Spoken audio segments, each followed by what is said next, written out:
Om Shanti Shanti Shanti. Om Stavakaya cha dharmasya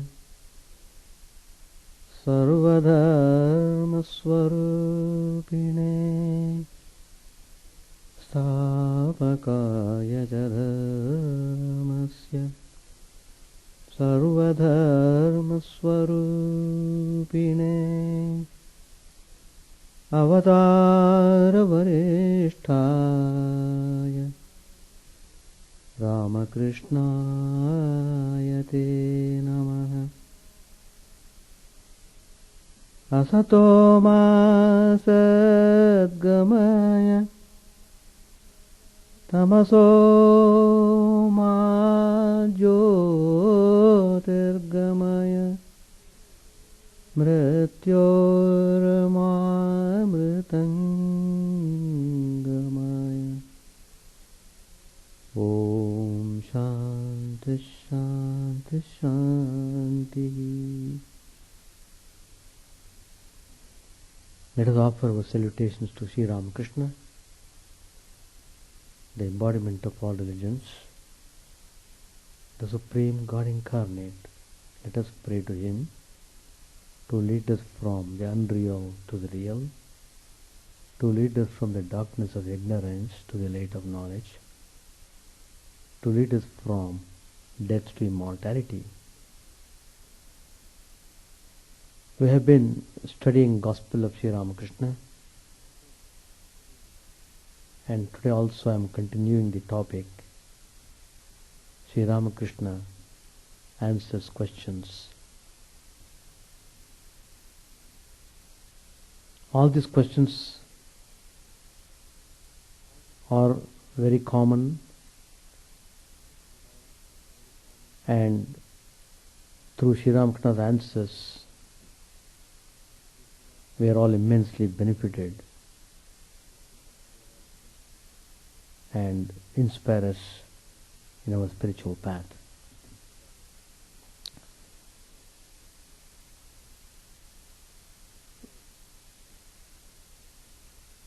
So, once Master Mahasaya asked Sri Ramakrishna, Master, is Daya also a bondage?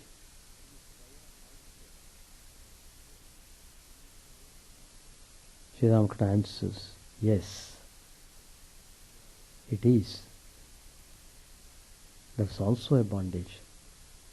But that concept is something far beyond the ordinary man. Daya springs from Sattva. Sattva preserves, Rajas creates, and Tamas destroys.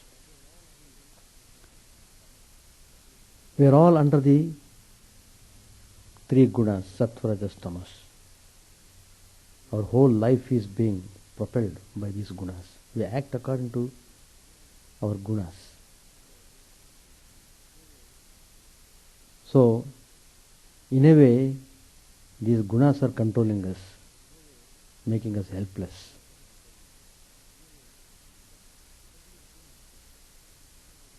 But every guna has got its own utility.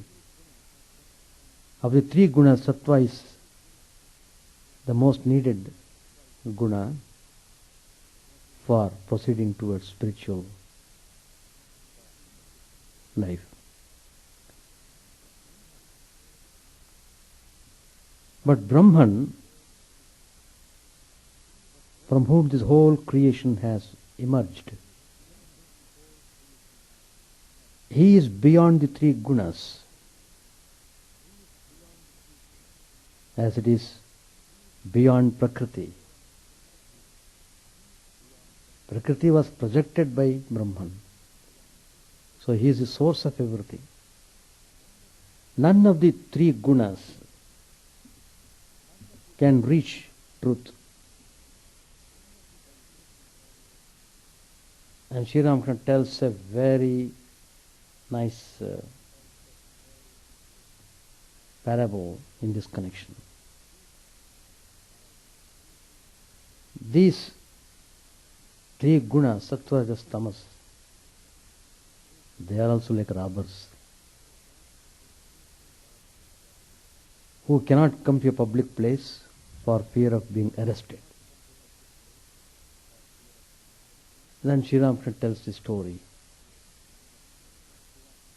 Once a man was going through a forest. All of a sudden, three robbers fell upon him and robbed him of all his possessions. One of the robbers said, "What's the use of keeping this man alive?" So he was about to kill him with his sword, when the second robber interrupted him, and he said, "Oh, no, no, no. Why should we kill him? What's the use of killing him? Tie him hand and foot and leave him here and let us go away."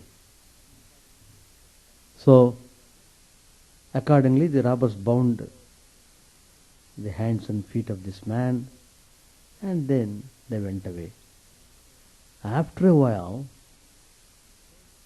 the third robber returned to the place where the man was tied, and he said to him,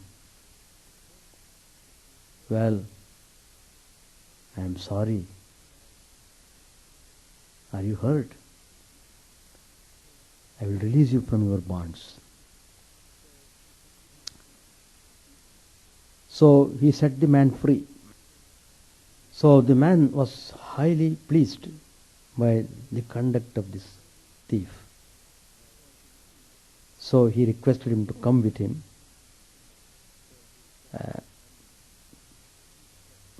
The thief said, because it was in the deep woods, probably the man would lost his way. So he said, "Don't worry, come with me, I will take you to the public highway." So after a long time they reached the highway road. Then the robber said, "Well, follow this road over there. Over there is your house. Go in this road." And the man was highly pleased, and he could not believe himself that he would be saved. He thought he would be killed.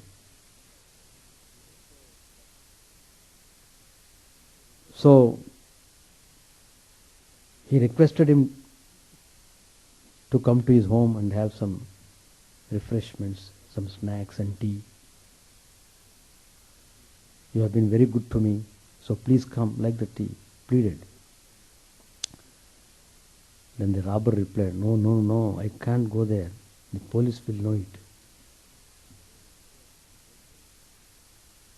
So this is the story. What a great lesson this story conveys. That's very important. So this world itself is a forest. The three robbers prowling here are sattva, rajas and tamas, the three gunas, which are always there in the mind. It is they that rob a man of the knowledge of truth. Tamas wants to destroy him. Rajas wants to bind him to the world. But sattva wants to rescue the person from the clutches of rajas and tamas. Under the protection of sattva, what will happen? Man is rescued from anger, from passion, and the other evil effects of tamas. Further, sattva loosens the bonds of the world. But sattva also is a robber. It can't give him the ultimate knowledge of truth. It only points out So though the robber shows him the road leading to the supreme abode of God, setting him on the path, Sattva tells him, look yonder, there is your home. That means even Sattva is far away from the knowledge of Brahman. What Brahman is, nobody can describe. None. Even he who knows it cannot talk about it. This is saying that a boat on reaching the black waters of the ocean cannot come back.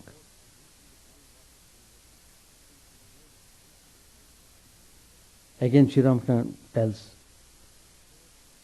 an interesting incident. Once 4 friends in the course of their walk saw a place enclosed by a wall. The wall was very high. They all became eager to know what was inside. One of them climbed to the top of the wall. What he saw on looking inside made him speechless with wonder. He only cried, "Ah, ah," and he dropped in. He could not give any information about what he saw. The others too climbed the wall, uttered the same cry, and jumped into the wall, into the other side of the wall. Now, who could tell what was inside? Sages like Jadabharat and Dattatreya, after realizing Brahman, they couldn't describe it. A man's eye completely disappears when he is going to Samadhi after attaining the knowledge of Brahman. How, in a very simple way, Sri Ramakrishna answers that deep truth. Sri Ramakrishna himself tried to describe how that experience of the bliss of Supreme Brahman. He began to describe to the disciples his various experiences he got when the mind was passing through different planes of consciousness, starting from Mooladhara Chakra, then Swadhisthana, Manipura, Anahata, Vishuddha, Ajna. All these different centers, all these 7 centers they say, they are all situated in our spinal cord. It's just like having gold inside, we are searching for gold outside, running after the gold outside. So Sri Ramakrishna explains all the details that one could experience by concentrating on these spiritual centers. Then he wanted to explain the experience that he would get by concentrating on the Sahasrara, 1000-petal center at the brain. So when he was about to describe it, he entered into Samadhi, deep ecstatic state. After a long time he came down. He found he couldn't explain that experience.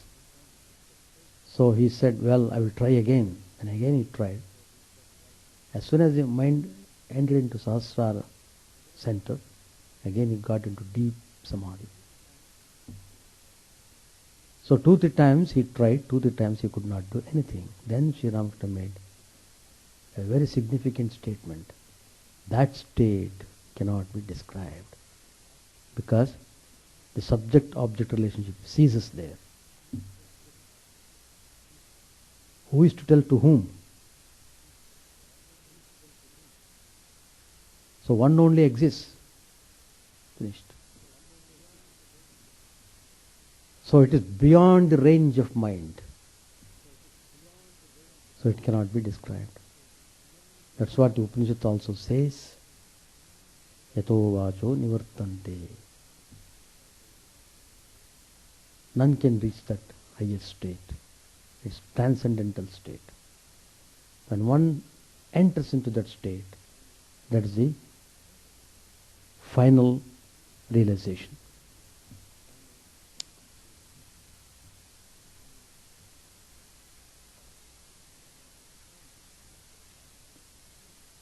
Then somebody asked, what's the meaning of Kali? Because so many people have got so many ideas about the deity Kali. She's wearing the garland of skulls. She looks ferocious.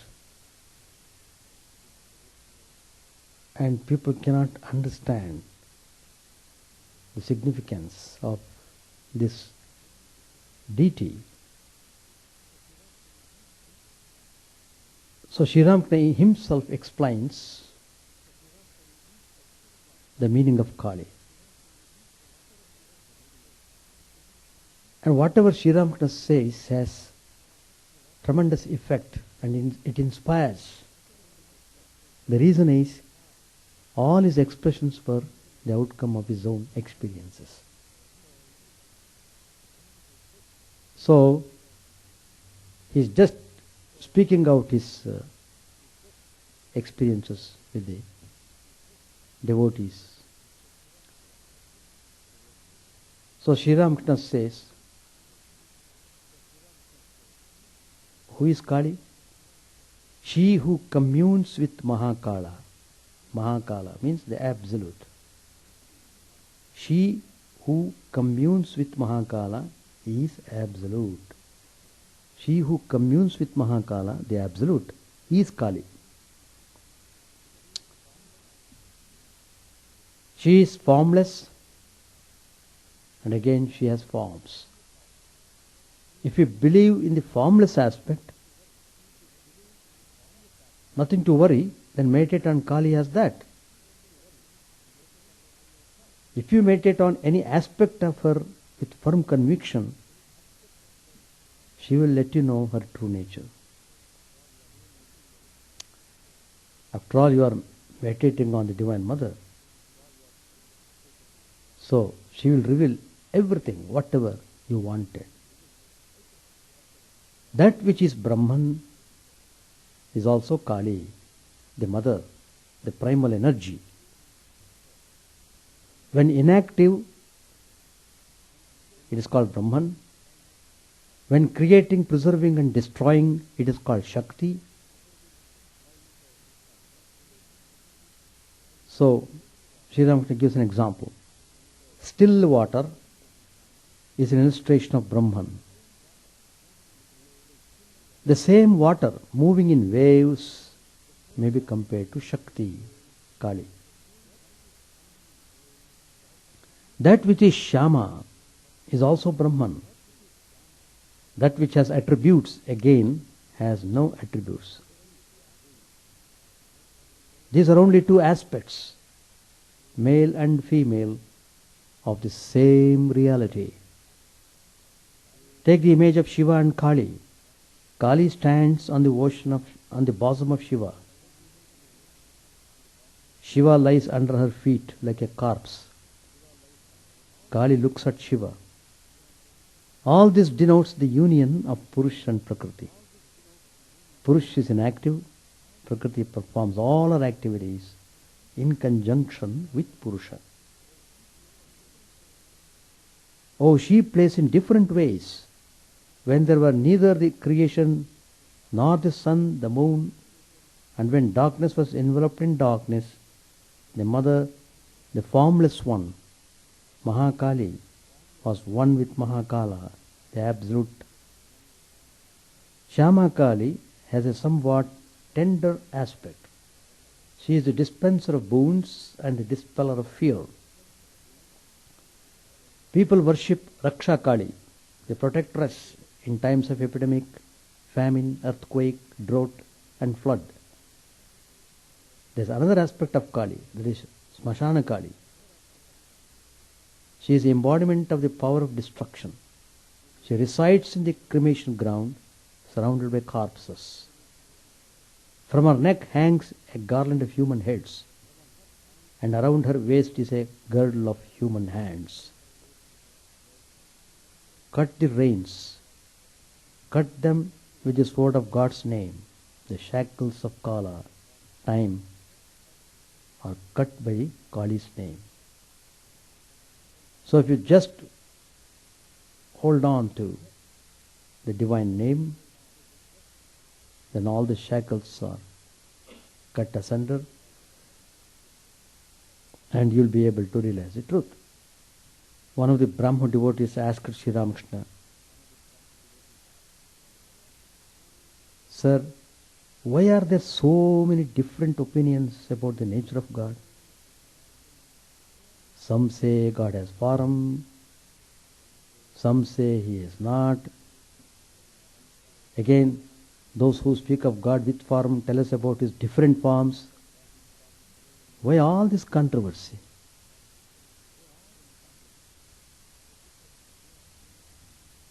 It's a good question. Controversy and conflicts come because of our own mind. Well, Sri Ramakrishna nicely answers this question. He removes all confusion about this. A devotee thinks of God as he sees Him. In reality, there is no confusion about God. God explains all this to the devotees if the devotee only realizes Him somehow. You haven't set your foot in that direction. How can you expect to know all about God? Then Sri Ramakrishna tells a story. All his teachings are followed by stories, nicely. Very impressive and direct. Once a man entered a wood and saw a small animal on a tree. He came back and told another person that he had seen a creature of a beautiful red color on a certain tree. I had not seen that animal before. As soon as he heard like this, there was another man who replied, "Well, what are you telling? I also had been to the wood. I also saw that animal. But why do you call it red? It is green." There was another third person was there. He contradicted both of these people. No, both of you probably have not seen properly. I also have seen the animal on the tree. It is remarkably yellow. Presently others arrived. As soon as the discussion was going on, all others gathered there. They contended that that animal was grey, violet, blue, and so forth and so on. Well, when there is so much diverse opinions, naturally there will be heated discussion. So, started quarreling among themselves. Who is correct? Who is correct? So, in order to settle the dispute, all of them went to the tree. They saw a man sitting under the tree. So he was asked, "Sir, what do you say about this animal?" Probably you have seen this. And the man sitting under the tree replied, "Yes, I live under this tree all the time. And I know that animal very well. All your descriptions about that animal are true. Sometimes it is yellow, sometimes it is blue, sometimes it is violet, sometimes it is grey, and so forth. And that particular animal has got that nature. It changes its color every now and then. That's called chameleon. Please note, sometimes it has no color at all. That man tells. Now it has a color and now it has none. In like manner, see how nicely Sri Ram puts things. In like manner, one who constantly thinks of God can know his real nature. He also knows that God reveals himself to seekers in various forms and aspects. God has attributes, then again he has none. Only the man who lives under the tree knows that the chameleon can appear in various colors, and he knows further that the animal at times has no color at all. It is the others who suffer from the agony of futile argument.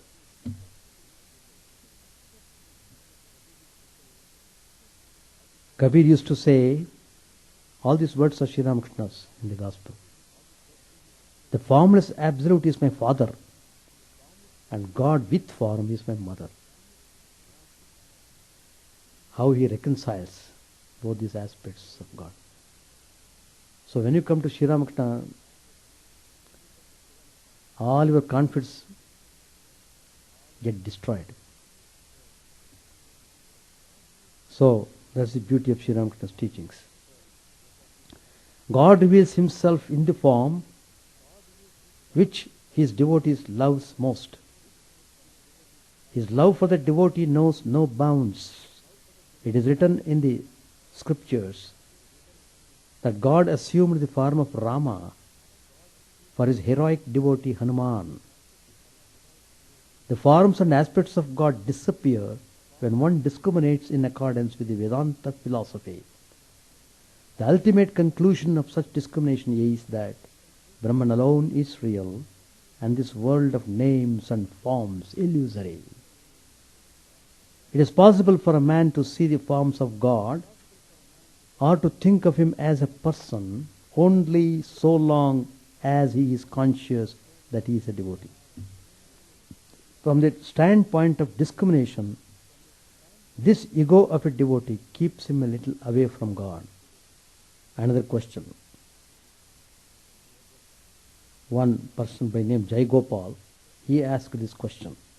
Master, how does one receive the grace of God?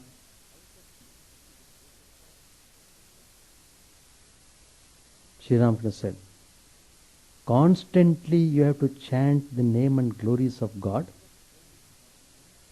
and give up worldly thoughts as much as you can.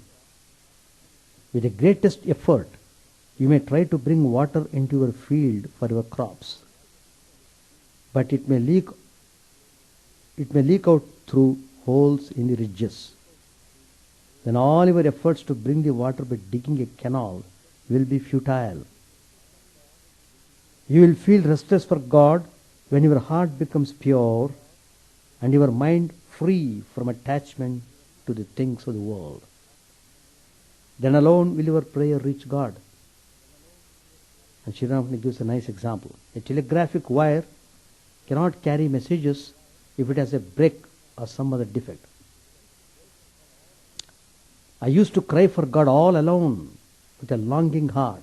I used to weep, O God, where art thou? Weeping thus I would lose all consciousness of the world. My mind would merge in the Mahavayu.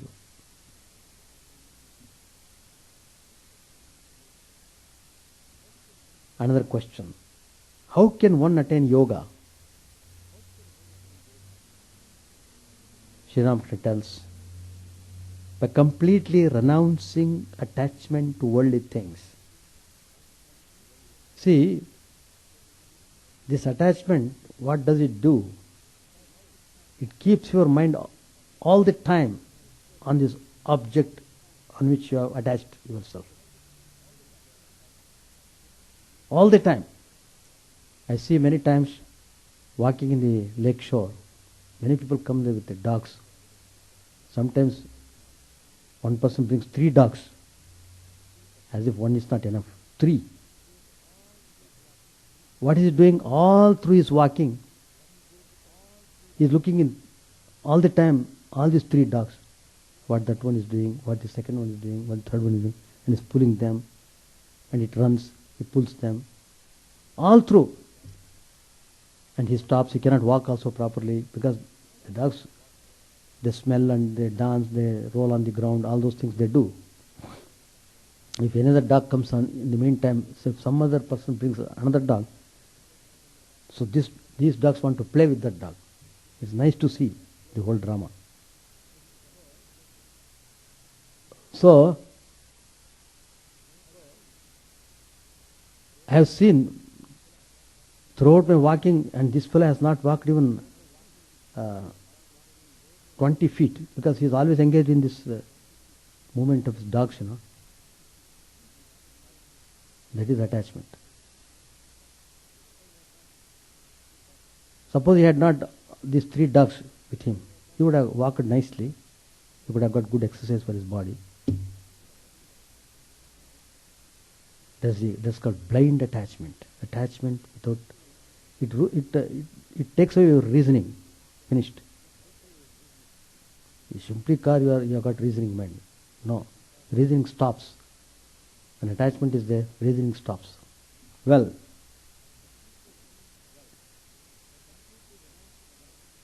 by completely renouncing attachment to worldly things, the mind must be pure and without blemish, like the telegraph wire that has no defect. Then Swamiji says, Sri Ramakrishna says, one must not cherish any desire whatever. The devotion of a man who has any desire is selfish. But desireless devotion is love for its own sake. You may love me or not, but I love you. This is love for its own sake. The thing is that one must love God. Through intense love, one attains the vision of Him. The attraction of the husband for the chaste wife, the attraction of the child for its mother, the attraction of worldly possessions for the worldly man. When a man can blend these 3 into one and direct it all to God, then he gets the vision of God. That means that how our nature of love has been dissipated in so many ways, so many things. And there is nothing left to love God. So Sri Ram nicely tells all these things.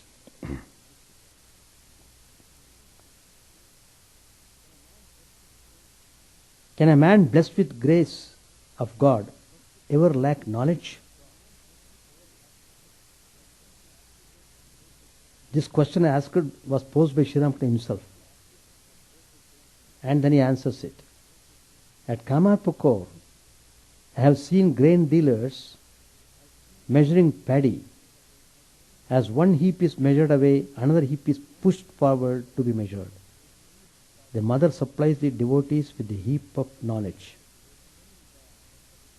After attaining God, one looks on a Pandit as a mere straw and dust. Everything can be realized simply through love of God. If one is able to love God, one does not lack anything. Weeping, I prayed to the mother, O mother, reveal to me what is contained in the Vedas and the Vedanta. Reveal to me what is in the Purana and the Tantra. One by one, the Divine Mother has revealed all these to me. Yes, she has taught me everything. Oh, how many things she has shown me. One day, she showed me Shiva and Shakti everywhere. Everywhere I saw the communion of Shiva and Shakti. Shiva and Shakti existing in all living things, men, animals, trees, plants. I saw them in the communion of all male and female elements.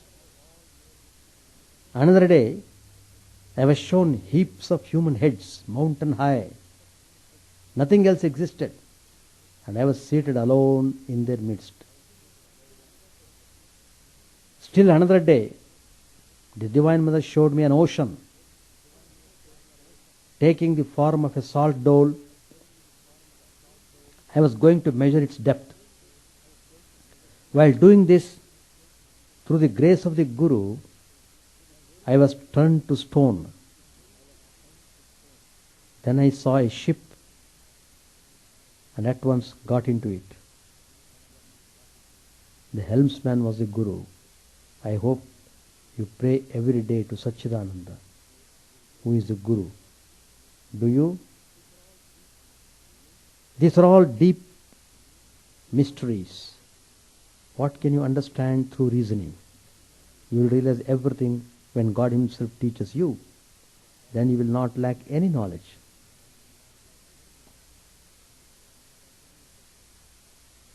Another question that is also posed by Sri Ramakrishna himself. Do you know how the Absolute plays as man? Sri Ramakrishna answers it. It is like the rushing down of water from a big roof through a pipe. The power of Sachidananda, nay, Sachidananda itself, descends through the conduit of a human form as water descends through the pipes.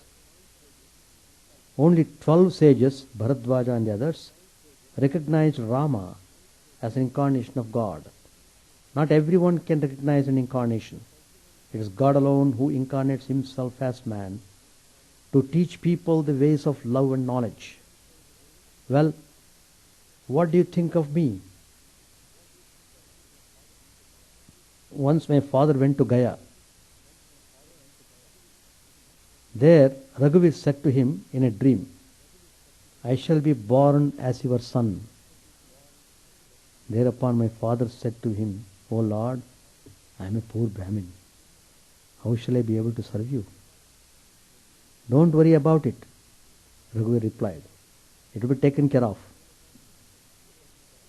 My sister, Hridaya's mother, used to worship my feet with flowers and sandal paste. One day, Sri Ramakrishna tells, I placed my foot on her head and said to her, you will die in Benares. Because a person dying in Benares will get liberation. Once Mathur Babu said to me, Father, there is nothing inside you but God. Your body is like an empty shell. It may look from outside like a pumpkin, but inside there is nothing, neither flesh nor seed. Once I saw you as someone moving with a veil on. I am shown everything beforehand. Once I saw Gauranga, Chaitanya Mahaprabhu, and his devotees singing Kirtan in the Panchavati. I think I saw Balram also there. I wanted to know the experience of Gauranga and was shown them at Sham Bazaar in our native district. A crowd gathered. They even climbed the trees and the walls. They stayed with me day and night for 7 days. I had no privacy whatever. Thereupon I said to the Divine Mother, Mother, I have had enough of it. I am at peace now. I shall have to be born once more. Therefore, I am not giving all knowledge to my companions. Suppose I give you all knowledge, will you then come to me again so willingly? I recognized you on hearing you read the Chaitanya Bhagavat. You are my own, the same substance, like father and son. All of you are coming here again.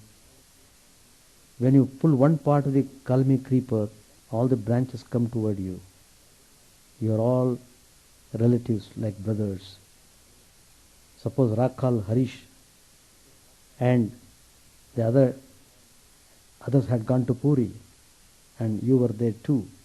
Would you live separately? Before you came here, you didn't know who you were. Now you will know. It is God who, as the Guru, makes one know. One of the neighbors of Keshav Chandra Sen asked Sri Ramakrishna a question. Sir, you ask us to live in the world after knowing God. Can God really be known? Sri Ramakrishna said, God cannot be known by the sense organs or by this mind, but He can be known by the pure mind, the mind that is free from worldly desires. Then the question was asked, then is there no virtue and no sin? Sri Ramakrishna said, they both exist and do not exist. If God keeps the ego in a man, then He keeps in him the sense of differentiation and also the sense of virtue and sin. But in a rare few, He completely effaces the ego, and these go beyond virtue and sin, good and bad. As long as a man has not realized God, he retains the sense of differentiation and the knowledge of good and bad. You may say, virtue and sin are the same to me. I am doing only as God bids me. But you know in your heart of hearts that these are mere words. No sooner do you commit an evil deed than you feel a palpitation in your heart. Even after God has been realized, He keeps in the mind of the devotees, if he so desires, the feeling of the servant ego. In that state, the devotee says, O God, thou art the master and I am thy servant. Such a devotee enjoys only spiritual company.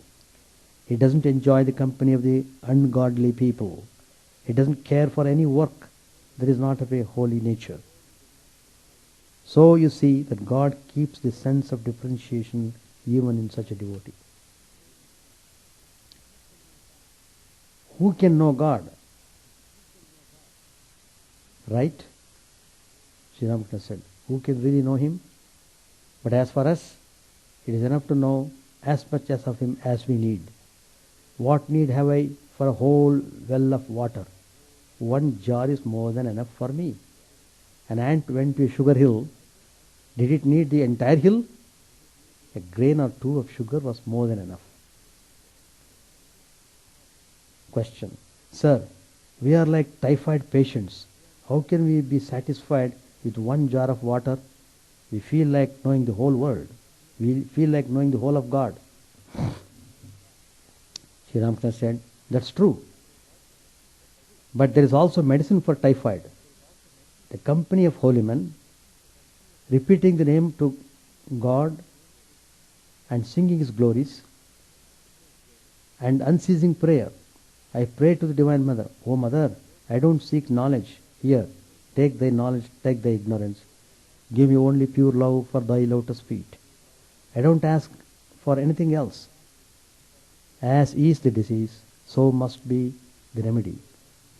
The Lord says in the Gita, O Arjun, take refuge in me, I shall deliver you from all sins. Take shelter at His feet. He will give you right understanding. He will take entire responsibility for you. Then you will get rid of the typhoid. Can one ever know God with such a mind as this?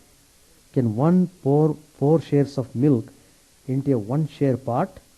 Can we ever know God unless He lets us know Him? Therefore I say, take shelter in God. Let Him do whatever He likes. He is self-willed.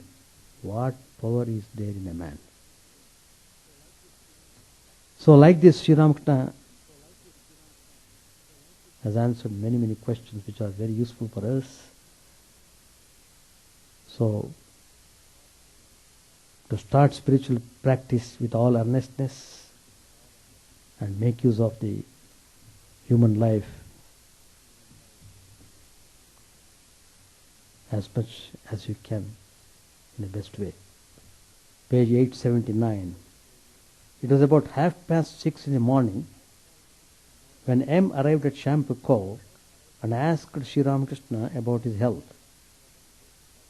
He was on his way to Dr. Sarkar to report the master's condition. The master said to M, tell the doctor that during the early hours of the morning my mouth becomes filled with water and I cough. Also ask him if I may take a bath. After 7 o'clock, M came to Dr. Sarkar's house and told him about the master's condition. The physician's old teacher and one or two friends were in the room. Dr. Sarkar said to his teacher, "Sir,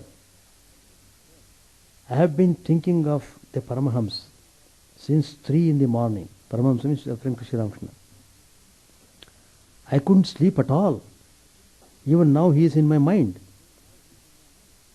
One of the doctor's friends said to him, "Sir, I hear that some speak of the Paramahamsa as an incarnation of God. You see him every day. How do you feel about it?"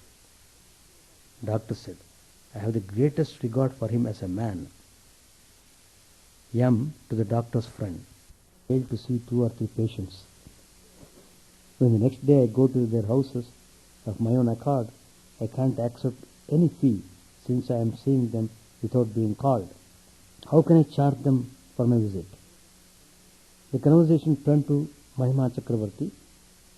He had been with the master when Dr. Sarkar had visited him the previous Saturday. Pointing to the doctor, Mahima had said to Sri Ramakrishna, "Sir, you yourself have created this disease in order to pamper the doctor's pride." Yam said to the doctor, "Mahima Chakravarti used to come to your place to attend your lectures on medical science." Doctor said, "Is that so? How full of tamas he is. Didn't you notice it?